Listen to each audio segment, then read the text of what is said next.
Heinz, a master craftsman in the city of Reutlingen, and known in his city by the name of Frugal, stands firm in the fast-formed battle line consisting of craftsmen, servants, and mercenaries in the Imperial city of Reutlingen. Coming back from an audacious night raid against their enemy, the Count of Wettenberg, the citizens see the gates of their hometown blocked by the aristocratic troops of the Count. By the end of the small but fierce battle in the late spring of 1377, Heinz will be dead, along with 12 other craftsmen. However, he will be remembered as one of the men who fought to protect the liberties and privileges of his home city, an imperial city that fought together with others in an alliance against the Count of Wettenberg and their own beloved overlord, Wenzel, king of the Holy Roman Empire, and his elderly father, Emperor Charles IV. The small band of Reutlingen in which Heinz fought had a significant impact on the politics of the empire and established the position of the Swabian imperial cities as a force in late medieval southern Germany. Welcome to our video on the first phase of the Southern German Cities League, known as the Swabian League of Cities, where we explain the difficult situation of the small imperial cities of late medieval southern Germany. This week on YouTube, members of the patron will continue watching our series on the Iberian Peninsula with the Imperial Matters of Brass, being taken from the to keep balance of power on the peninsula. The support by YouTube members patrons allows us to continue using these 3 years without growing up against the YouTube and there'll be much more choosy in terms of our sponsors. You can join the ranks by links in the description to get access to 2 weekly exclusive videos with more than 150 right now, including Imperial War, Fall of Sparta, Further Attack, War, Russian Revolution, War, Italian War, the Empire, and were often an important pillar of the king's power. Over time, however, the imperial cities increasingly became pawns in the hands of the various territorial lords of the empire and the king.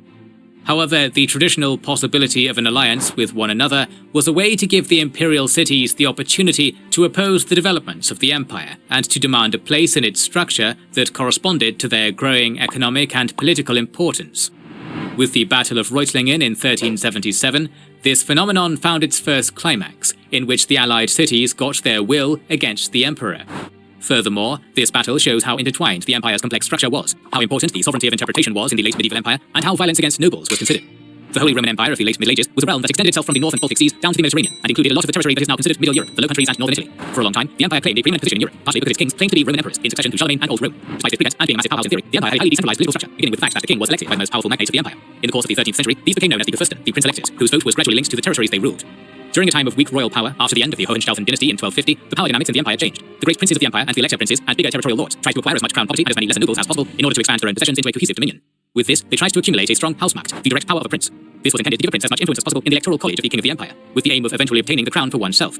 Besides these great prince-electors and mighty territorial lords, a collection of different states, lordships, and other political institutions with different levels of influence existed within the empire. One of these institutions were the imperial cities. These were Rex Military, meaning they had a privilege of imperial immediacy, and therefore only subordinate to king or emperor. In the above-mentioned accumulation of power by territorial lords, these cities often were a welcome boost in the political game. The imperial cities were often not only economically lucrative trade, but also a disruptive factor amidst the princely possessions, which could be mediatized, meaning removed from the direct control of the empire and the king. Because of this, and to trouble during times of weak royal power, imperial cities had repeatedly formed alliances with the aim of coordinating and acting independently to protect the unlimited peoples of land. This protected the trade that was so important for the cities against trouble. These alliances were conceived as a voluntary association, which was based on a joint oath taken by the representatives of the cities participating in the alliance.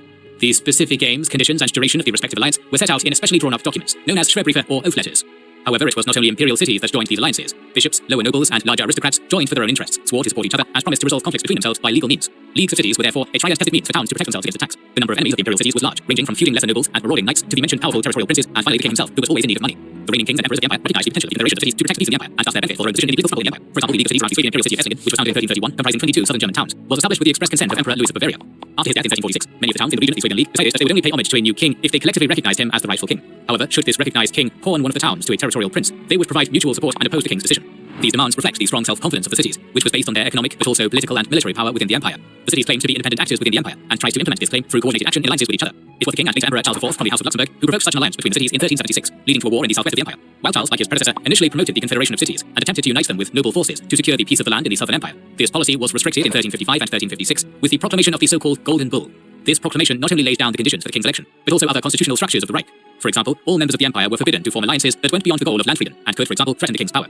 Charles IV acquired the Margraviate of Brandenburg from the young elector Prince Otto V in exchange for high compensation for the elector, in order to secure the supremacy of his dynasty in the empire during his own lifetime. This was a long-term process for the emperor and the nobility allied with him and his family that began as early as 1363. In 1376, Charles was finally guaranteed the electoral vote of Brandenburg for his son Wenceslas by a treaty. This political project to acquire the entire Margraviate of Brandenburg and the agreement of other electors to vote for Wenceslas often required large sums of money, which exceeded the emperor's already strained financial capacity.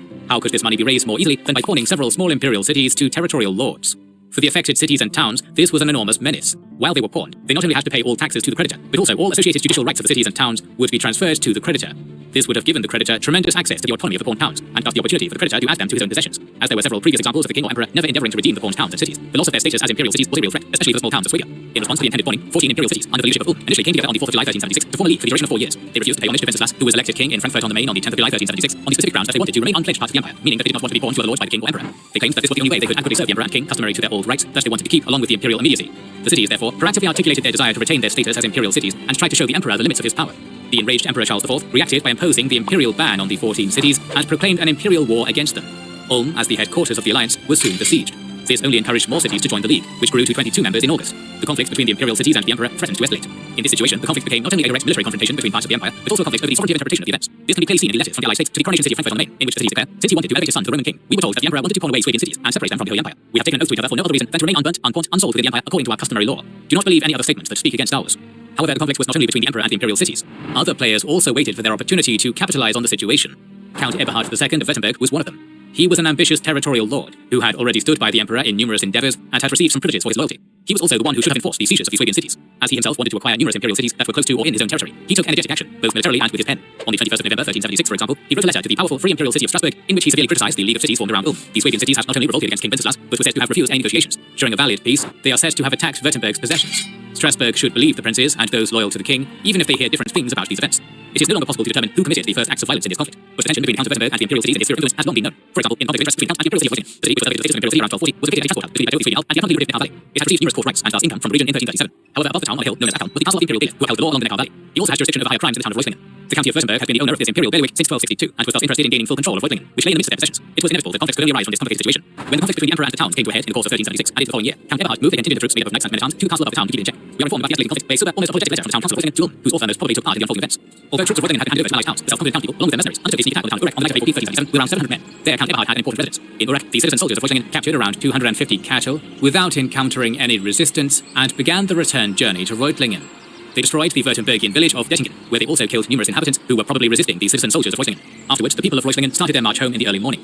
Another municipal contingent started its march to support their friends, who were laden with booty. However, the Württemberg men at the castle of Ackern, under the command of the Count's son Ulrich, noticed the returning troops. They quickly marched against them with around 690 to 920 men and confronted the citizens to the southeast on the road to their town in flat terrain suitable for cavalry, fittingly near a chapel with a graveyard. Cut off from the road into the city, the citizens rose to the challenge of the nobles under Ulrich, and a fierce battle broke out, which the forces of Reutlingen won. To everyone's shame, the Count's son fled the battle wounded. In the aftermath, 78 Württemberg fighters were left dead on the battlefield. 73 of these dead enemy fighters were brought into the town.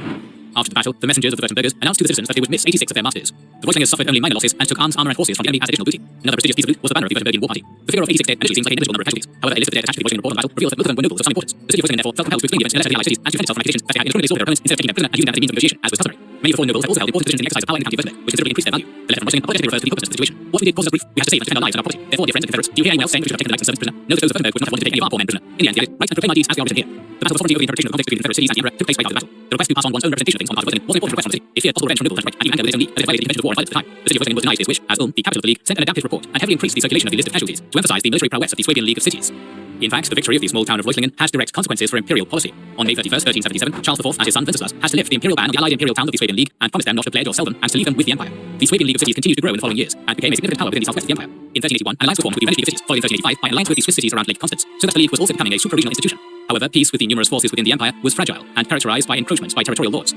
As early as 1388, there was to be another war between territorial lords and the town and cities united in the confederacy. As we have seen, the policies of the imperial head, the great territorial princes, and those of the small imperial cities were closely intertwined in the big picture of the empire, as well as in the small picture of the imperial city of Reutlingen.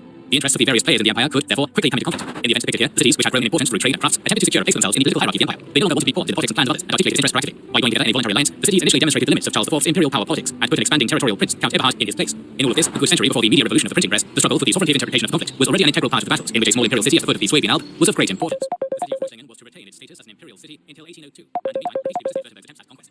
More videos on the history of medieval Germany and the Holy Roman Empire also need to make sure you have make sure you are subscribed and have pressed the bell button. Please consider liking, subscribing, commenting, and sharing. It helps immensely. Please consider releasing weekly Patreon and YouTube member exclusive content. Consider joining their ranks via the link in the description or button under the video to watch these weekly videos, learn about our schedule, get early access to our videos, access our private Discord, and much more. This is the King's General channel, and we will catch you on the next one.